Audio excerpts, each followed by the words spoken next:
till the early days of 75 and the black space. Chillin' with my homeboy Muscle Man Ron and the Boogie Down Bronx BKA P-Lon. It was a privilege for people to see Bam Bada Ram Hard at 123 on a Friday night. The boys would come running to hear big beats that was shocking and stunning. In the hill, not a thing was chill. Sound masters on the loose and acting ill. Uptown, every weekend rock, either 131 or around that block, but anywhere uptown, you always heard the sound. Hip hop, funky beats, MCs getting down. The truth I swear, admit and declare, the Bronx was the first. I know I was there. The beats were dope. The sound was on. By the way, saying peace to my brother Mel Quan. Hip-hop began in the 70s in what was still known as the Boogie Down Bronx. The South Bronx was later being burned down and forcing families out of their homes. Where do you think hip-hop began? To my knowledge, hip-hop began in the Bronx, which makes it an honor to be an educator here in the Bronx. Why hip-hop began? Well, hip-hop was started by young people. Young people were oppressed and disenfranchised in their community. As gangs emerged and poverty grew more and more, youth became frustrated by the conditions they were being forced to live in. Not having access to the studios to record their music, the burnt-out abandoned buildings became the new chill spot.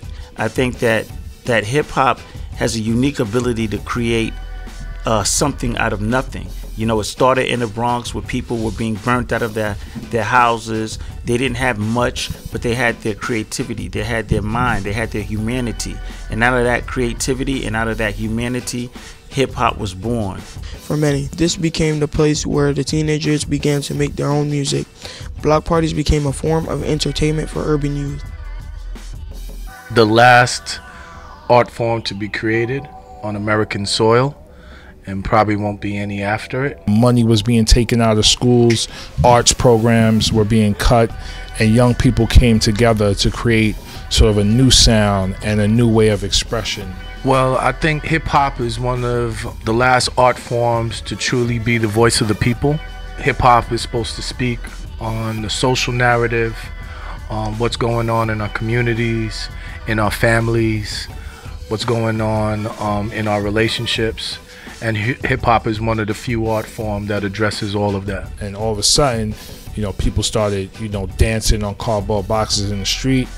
People started doing graffiti on the train so that the whole city could know who they were. People started DJing and scratching and cutting and blending disco beats. And then people started, you know, taking the mic and MCing. What attracted hip-hop, the beats or the words? Good question. I would probably say the lyrics, but I would probably be speaking because the beat is usually the first thing you hear. But I grew up during the golden age of hip hop, and lyrics mattered tremendously. So, you know, the first rap album I bought and listened to constantly was an album called Criminal Minded by Boogie Down Production, and the artist was KRS-One. What artist had a big impact on you? I used to love Public Enemy.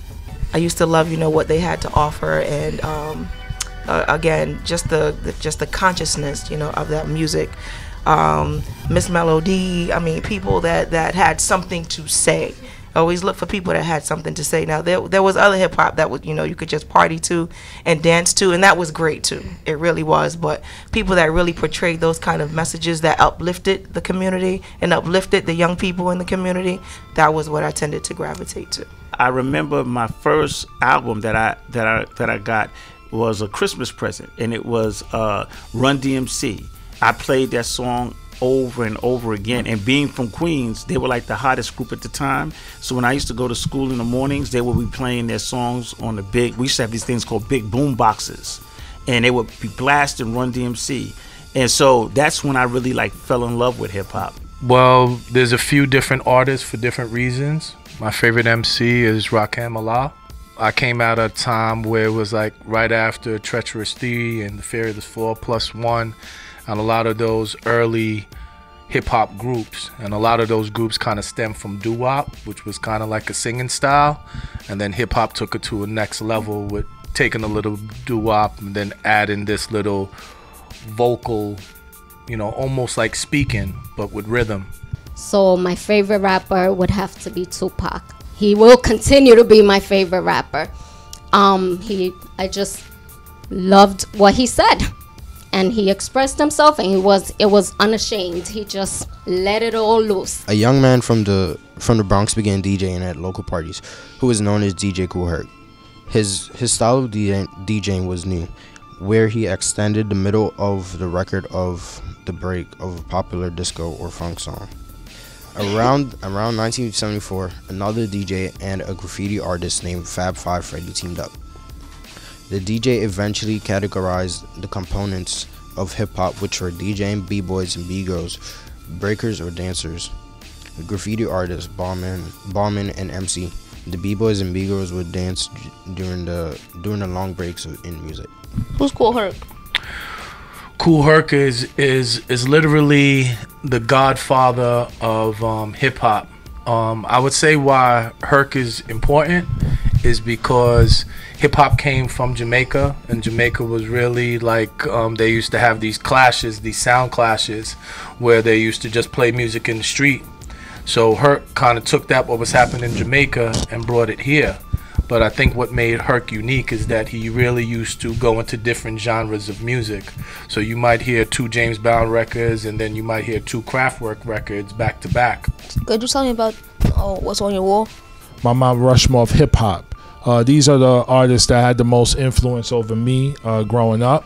So from left to right, we have Ice Cube, founding member of NWA, one of the lead writers and lead poets in that group. He eventually broke away and created what I think is one of the greatest hip-hop albums of all time, America's Most Wanted. Next to him, we have Rakim from Eric B. and Rakim, who, in my opinion, is the greatest MC poet to ever touch a mic. Next to him, we have KRS-One, also known as The Teacher. Great impact on me. Next to him, we have Tupac Shakur, followed by Jay-Z, followed by Nas. And then the symbolism you see up there, we have the Public Enemy symbol representing Chuck D, as well as the Wu-Tang symbol representing the amazing group from Staten Island, New York. What made you help kids understand more about hip hop? Oh, well, I want to, it's interesting that you asked that question. I was listening to the hip hop that you guys listen to, and I was thinking about the hip hop that I grew up on, and I felt like it would be a great bridge to have a conversation about my hip hop versus your hip hop, and and I saw that the same way hip hop impacted me. Like I would like think at our time we would be like, oh, Rakim's the best, or Kool G Rap, or Big Daddy Kane, and we would have these arguments. I saw the same arguments happening with your generation, so I felt like it's important for me to be able to give, especially the students here in New York, the foundation of hip hop, to understand where hip hop came from, and then they could look at their favorite rap artists through a different eye. Yeah, like sometimes I could relate to the song about things that go on. Who do you relate to? Like in terms of artists? Like Logic, like the things that go on, if you know Logic. XXXTentacion, his depression and stuff like that. Worst thing comes to worst, I die a tragic death or something, and I'm not able to see out my dreams. I at least want to know that the kids perceived my message and were able to make something of themselves and able to take my message and use it and turn it into something positive, and to at least have a good life. I at least, if I'm gonna die or ever be a sacrifice, I want to make sure that my life made at least 5 million kids happy, or they found some sort of answers or resolve in my life. Who had the biggest impact on you? Which artist had the biggest impact on me? Looking at my life now, I would probably say Chuck D. But at the time, I didn't really know it. At the time, my favorite MC and artist was Rakim, from Eric B. and Rakim. But when I look at how my life turned out, being a school principal, being someone who's into social action, social justice, that's what Public Enemy's music was all about. So I would probably have to say Public Enemy. I think the thing with today's youth is that there's a lot of problems in Black America because there's the communication gap between the older and the young, and there's an educational gap between the old and the young. There's things that the older know and should say that the younger should know. So hip hop music, your hip hop, does it help you in any way? And if so, how? Yeah, it does really affect me, the beats and the lyrics, because like I play sports, so like it gets me in the moving mood to like move around and run around, and it gives me energy. How did hip hop affect you? How did it affect me? Well, like I said, so some of the old school music, right? It definitely influenced the way that I thought about the world, because I didn't have too many examples to look to. So the music, there was a lot of messages in the music. There was a lot of current events in the music, a lot of strength in the music. You actually use hip hop to build your confidence, and you used hip hop to lower my anger. To lower your anger. So when you who's your favorite? Like, give me an artist that you like. I don't know my favorite artist, but I know their songs. Well, give me a song that you like. One is Demons and one is Brothers. Okay. And when these songs came on, what was it about the song that would make your anger go down? The Demon was about like, I've turned into my own. It was like, do not oppress your personality that much. Do not give so much anger and start problems. And Brother just made me think of my cousin, my cousin named Cadero, and my great grandfather. Why? Because it was like how people die, but they're still in your heart, and they're like trying to like consume the anger, like trying to like take it down a notch. I grew up in Jamaica, Queens, in the height of the 80s, in the height of the crack epidemic era. So unfortunately, I saw my friends get murdered. I saw people in my neighborhood who I once respected get addicted to crack cocaine, and those things impacted me deeply. And hip hop for me was like an escape. It was my therapy.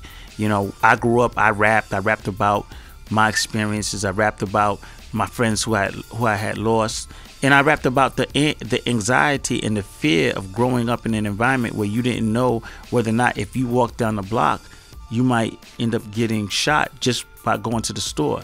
So for me, hip hop was an escape. It was a way for me to channel some of my energy and to kind of like deal with the real trauma of losing your good friends and some family members at the age of 13 and 14 years old. As growing up, things that like I had to go through and deal with, it got me more angry every day thinking about it. And then sometimes I knew like I couldn't stop it or do nothing about it, so it got me more angry, and I just like would be bad or just destroy things because not knowing how to deal with my anger. And like I realized like when I'm putting on music or something, I don't think about the anger. I'll try to sing the music or listen to the beat and things like that. I know that you make beat making, but like what made you get into that? Another great question. Around my sophomore year in high school, I hurt my knee playing basketball. I had dreams and desires, just like all of us, to be in the NBA. And I actually got hurt by working out too much. I was doing far too much weight for my knees and kind of like blasted out my knees working out. So that was my sophomore year. By the end of my sophomore year, I bought a beat making machine, the Ensoniq 16 Plus, and which is ironically a machine that a lot of other hip hop producers use and created some classic music, like Kanye uses it, RZA uses it. It was unique because it was a sampling keyboard that you could sample and play at the same time. So after I hurt my knee my sophomore year, I was making beats by my junior year. So, you know, one door closes, another one opens. I grew up with a single mother. My father wasn't around that much. He was around a little bit, but not that much. My mother worked in the post office. I had 2 older sisters and 1 younger sister. And I was in the street playing all the time. I was a street kid. I was outside a lot, playing a lot. That's pretty much all I did was play games in the street. As I got older and the crack cocaine epidemic came to the community, the streets became more violent and more aggressive. And people started fighting each other. People started killing each other. And this was about 91, 92. And at that time, I decided to leave New York. And I went to go live in New Jersey with my father, where I finished high school. I remember, you know, loving Dougie Fresh. I remember, you know, The Show. I remember MC Light. I mean, these were people that taught me. These were people that, you know, reflected something that was new at that particular time, and something that was different, and something that represented me as a woman of color, and certainly as a young person of color. Because, I mean, there were a lot of people, a lot of other influences, but they spoke our language. They spoke to our community. How'd you get started into the Hip Hop Museum? So the Universal Hip Hop Museum is there's going to be a museum dedicated to hip hop, and it's going to be in the Bronx, right here, where at Bronx Point, and they chose Bronx because that's where hip hop began. Years ago, when I was the principal of this school out in Queens, I met Curtis Blow.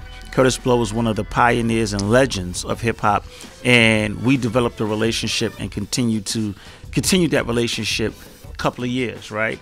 And he came to me about 2 years ago and told me about how they're going to be starting this Universal Hip Hop Museum.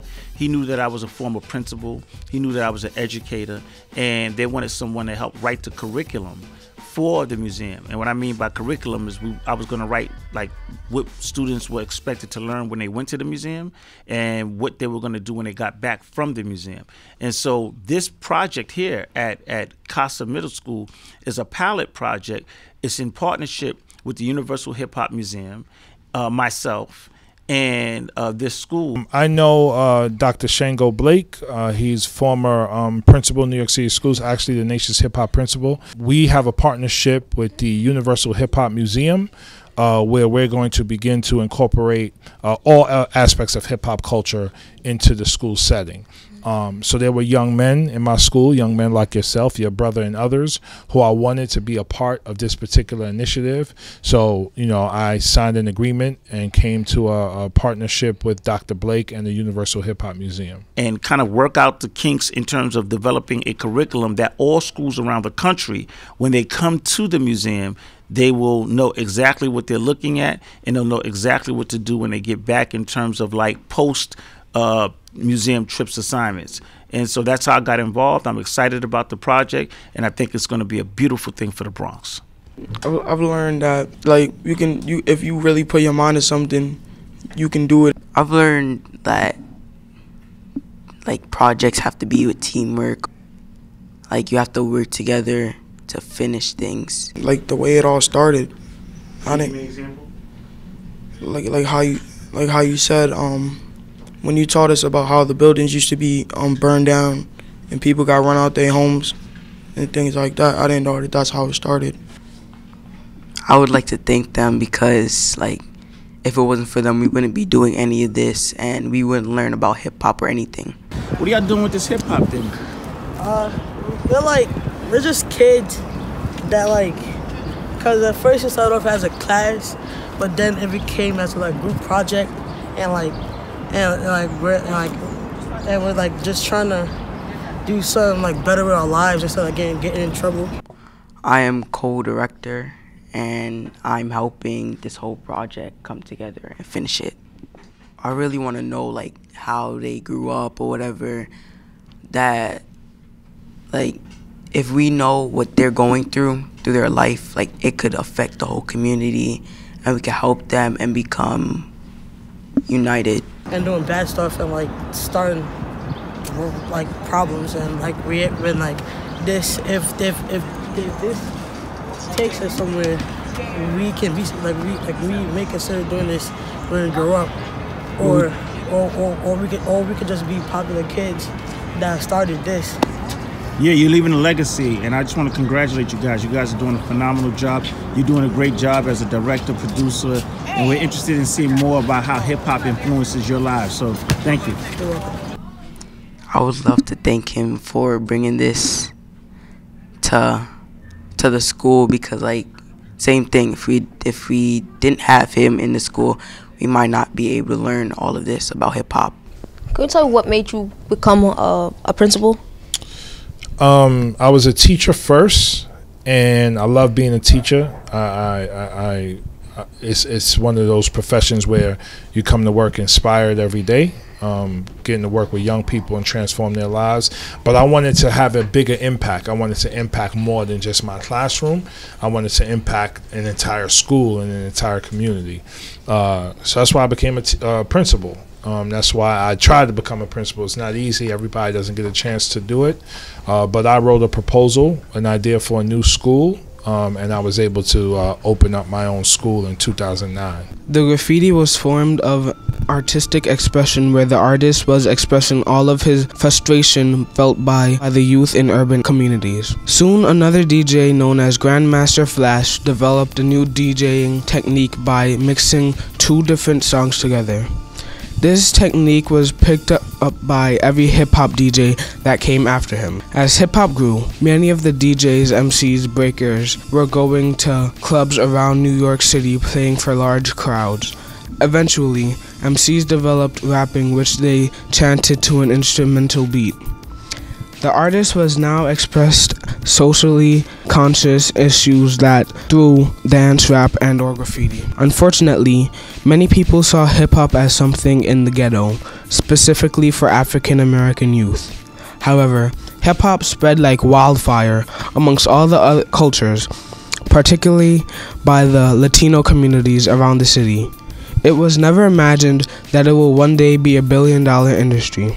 A question the Casa MS Wayback Crew has for you: what is your hip-hop story?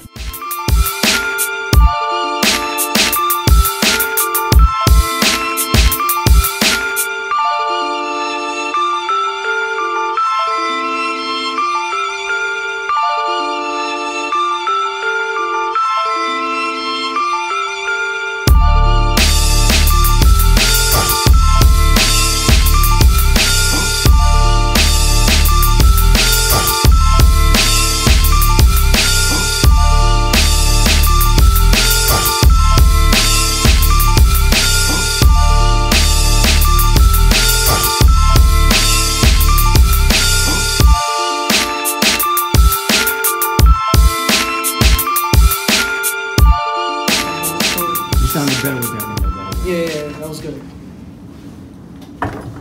Well, I said, I think it should be of. With a pen, you can change it. So you want read what you want. Yeah. Director's directing, boy. Catch that on camera, Dr. I'm Blake. saying the director is on point The today. director's on point, man. The middle of the record. Yeah, but I don't think all should be that. I think it should be of. Change the words. Change the words. We'll find out. Of. He's taking this.